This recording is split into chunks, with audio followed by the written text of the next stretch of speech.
Hello everyone. तो आज हम पढ़ने वाले हैं क्लास 11th की हिस्ट्री का चैप्टर सेकंड का पार्ट 2। तो चलिए सबसे पहले मैं आपको दिखा दूं हम इस चैप्टर में क्या क्या पढ़ चुके हैं। सबसे पहले हमने देख लिया है इंट्रोडक्शन जो हमारे मेसोपोटामिया का है। देन अर्बनिज्म कैसे हुआ, क्यों हुआ, और राइटिंग का डेवलपमेंट कैसे हुआ, जो क्यूनिफॉर्म स्क्रिप्ट थी वो कैसी थी, और लिटरेसी वहां के लोग कितने पढ़े लिखे थे वो क्या था। और आज हम पढ़ने वाले हैं अर्बनाइजेशन मतलब शहर बनना। कहाँ पर? सदर्न पार्ट में, मेसोपोटामिया के सदर्न मतलब नीचे नीचे वाले पार्ट में कैसे अर्बनाइजेशन हुआ, वहां के टेम्पल्स कैसे थे, किंग्स कैसे थे, और सिटीज कैसे वहां पे बनी। तो role of temples and rulers, ठीक है। तो सबसे पहले हम ये देखेंगे the earlier cities emerge around temples. जो सबसे पहले सिटीज थी वो कहाँ पर बनी? वो टेम्पल्स के अगल बगल बनी, मतलब जहां पे मंदिर हुआ करता था उसके अगल बगल लोग रहना शुरू कर देते थे। Which were considered the home of gods. तो टेम्पल्स को होम ऑफ गॉड्स कहा जाता था कि वहां पे भगवान रहते हैं, ठीक है। Temples were the centre to the economy. तो जो टेम्पल थे वहीं पे सारी इकोनॉमी चलती थी, मतलब सारे पैसों का हिसाब किताब, प्रोडक्शन कितना हुआ है पूरे, मतलब जो इनकी सिटी है पूरे में, ये सब कुछ मर्चेंट्स कितने काम कर रहे हैं, मतलब कितने लोग काम कर रहे हैं, ये सब कुछ रिकॉर्ड वगैरह रखना किस में होता था? टेम्पल में होता था उस टाइम पे, ठीक है।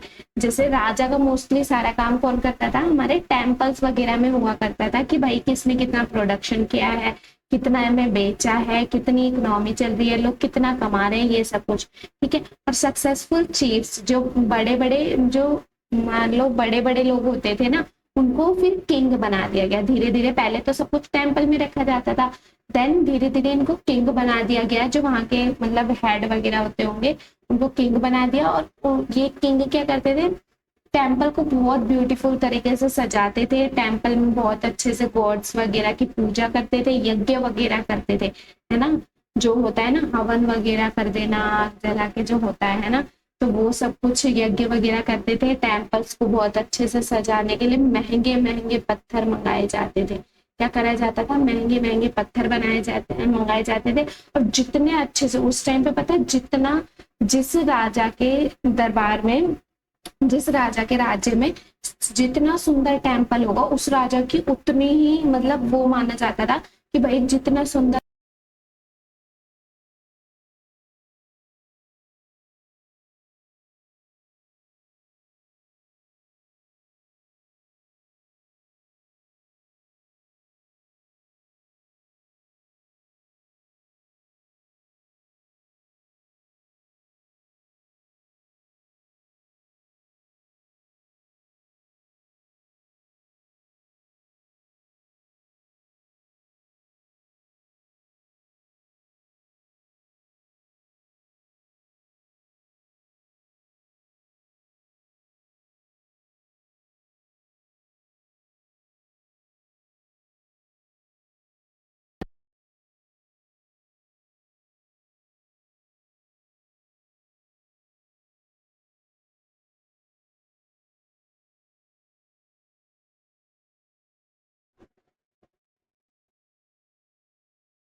सो जिस राजा ने जितना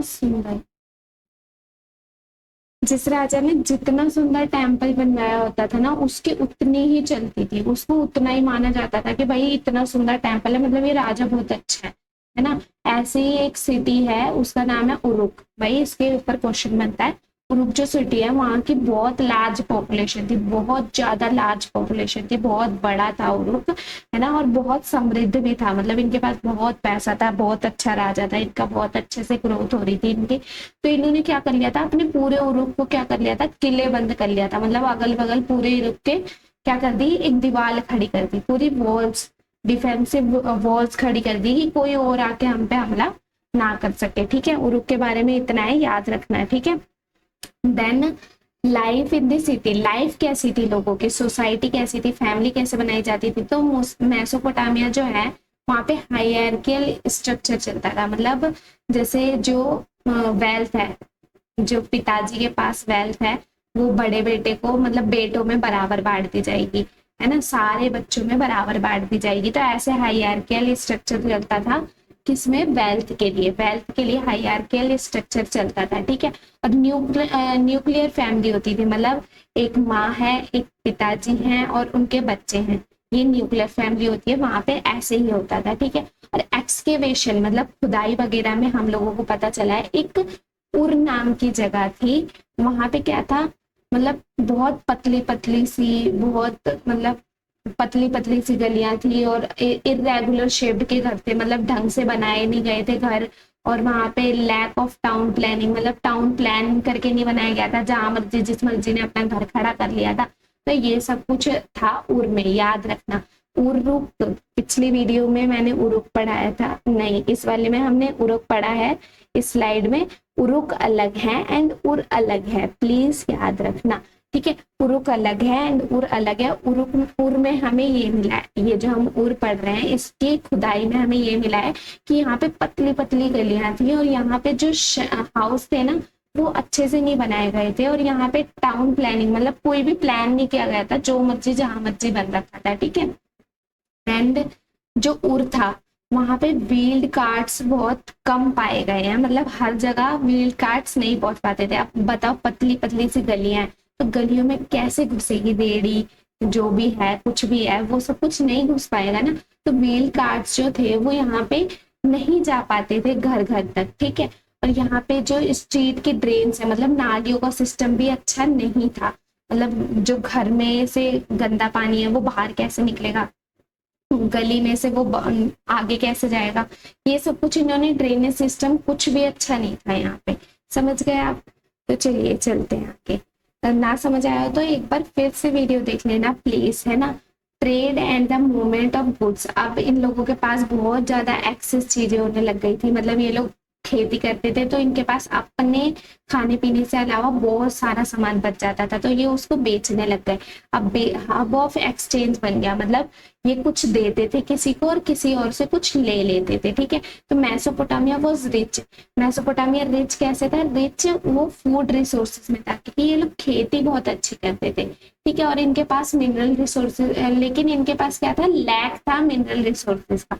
लैक था मतलब कि इनके यहाँ पे जो मेसोपोटामिया है वहां पे अच्छे स्टोन नहीं मिलते थे, अच्छे पत्थर नहीं मिलते थे, अच्छी लकड़ियां नहीं मिलती थी, अच्छे मेटल्स मतलब सोना चांदी तांबा फांबा ये जो सब कुछ होता है वो सब कुछ इनके यहाँ अच्छा नहीं मिलता था, ठीक है। तो ये लोग क्या करते थे, अपना फूड रिसोर्स इनके पास अच्छा है, ठीक है, जिनके पास फूड नहीं है, जिनके पास ये सब कुछ है, ये उनको अपना फूड देते थे और उनसे ये सब कुछ ले लेते थे, समझ गए। एक्सचेंज कैसे करते थे, ये फूड है इनके पास और इनको चाहिए ये तीनों चीज, ठीक है। तो जिसके पास ये सब होता था उसको ये अपना फूड दे देते थे और उससे ये ले लेते थे, ठीक है। दे ट्रेडेड देयर एग्रीकल्चर प्रोडक्ट्स, ये जो भी उगाते थे वो उन लोगों को दे देते थे। और कहाँ कहाँ से ये ट्रेड करते थे, ये टर्की से करते थे, ईरान से करते थे और गल्फ, गल्फ जो एरिया है वहां से करते थे, ठीक है। और ट्रांसपोर्टेशन वहां पे उस टाइम पे अर्बन डेवलपमेंट में सबसे इम्पोर्टेंट हो गया था, है ना। बोट्स, जो बोट से ट्रांसपोर्ट किया जाता था, मतलब कोई भी सामान जैसे ये भेज रहे हैं कहीं पे तो उसको बोट के माध्यम से ट्रांसपोर्ट किया जाता था एक जगह से दूसरी जगह पर, ठीक है। चलिए आगे चले। देन अब है हमारी द सिटी ऑफ मारी, मारी एक सिटी का नाम है, याद रखना। और यहाँ पे कमर्शियल सेंटर बहुत अच्छा है ये, मतलब यहाँ पे बहुत अच्छे से ट्रेड होता है, अच्छे से होता है सब कुछ।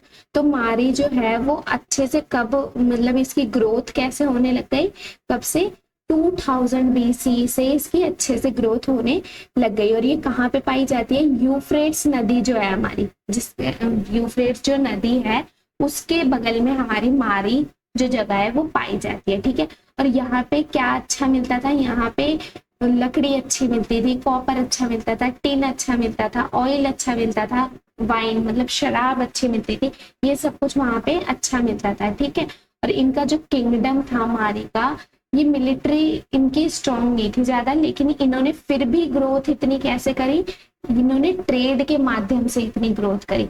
इनके पास इतना अच्छा राजा नहीं था, किंग जो था इनका इतना अच्छा नहीं था, लेकिन फिर भी इनके पास इतनी अच्छी अच्छी चीजें, इनके पास भाई लकड़ी है, कॉपर है, टिन है, ऑयल है, वाइन है, ये सब कुछ बेच के इन्होंने इतनी ज्यादा ग्रोथ करी।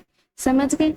तो चलिए अब हमारा है the legacy of Mesopotamia. Mesopotamia में दुनिया को दिया क्या है? मेसोपोटामिया में हम क्यों पढ़ रहे हैं इतना मेसोपोटामिया मेसोपोटामिया? इन्होंने टाइम रेकॉर्डिंग दी है, मतलब पूरे भारत को टाइम रिकॉर्डिंग किसने दिया मैं बता रही हूँ ना। देखो जैसे एक साल में 12 महीने होंगे, एक महीने में 4 हफ्ते होंगे, एक दिन में 24 घंटे होंगे, एक घंटे में 60 मिनट होंगे। आपको पता है ना ये सब बात? कैसे पता है? किसने ढूंढी है? तो ये जो ढूंढी है ना, ये मेसोपोटामिया के लोगों ने ढूंढी है। समझ गए? तो ये वर्ल्ड को दिया है इन्होंने कि एक साल में 12 महीने होंगे, एक महीने में 4 हफ्ते होंगे, एक दिन में 24 घंटे होंगे, एक घंटे में 60 मिनट होंगे। ये सब कुछ हमें किसने बताया? मेसोपोटामिया ने बताया। मैथमेटिक्स आज के टाइम पे जो आप बोलते रहते हैं ना किसने ढूंढी है, मैथ पकड़ के मारे उसे, है ना? तो ये मैथमेटिक्स जो है ये इन्होंने ही ढूंढी है सबसे पहले। ठीक है, मैथमेटिक्स दी है दुनिया को। ठीक है, एस्ट्रोनॉमी मतलब जो स्पेस में जितनी भी चीज है, स्टार्स है, कॉन्स्टिलेशन है, सन है, ये इन सब के बारे में इन्होंने ही पूरी दुनिया को बताया है। ठीक है, एंड लिटरेचर, लिटरेचर के बारे में इन्होंने बताया है पूरी दुनिया को। ठीक है,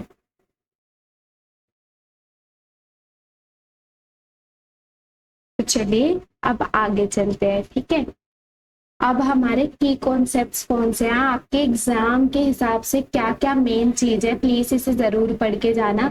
सबसे पहले जियोग्राफिकल फैक्टर्स, हमारा मेसोपोटामिया है कहाँ पे, ये सब कुछ देख लेना।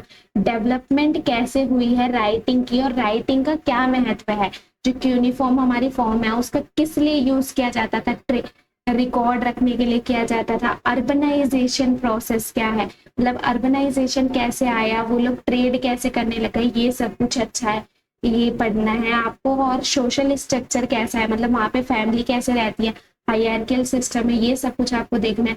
Then importance of trade, trade कैसे किया जाता था। और लेगेसी ऑफ मेसोपोटामिया, उन्होंने पूरे वर्ल्ड को क्या दिया है, ये सब कुछ इंपॉर्टेंट पॉइंट्स है। और ये चैप्टर पढ़ने के बाद प्लीज एक बार बुक को रीड कर लेना। ठीक है, तो चलिए आगे चलते हैं। हमें मेसोपोटामिया हम पढ़ते ही क्यों हैं?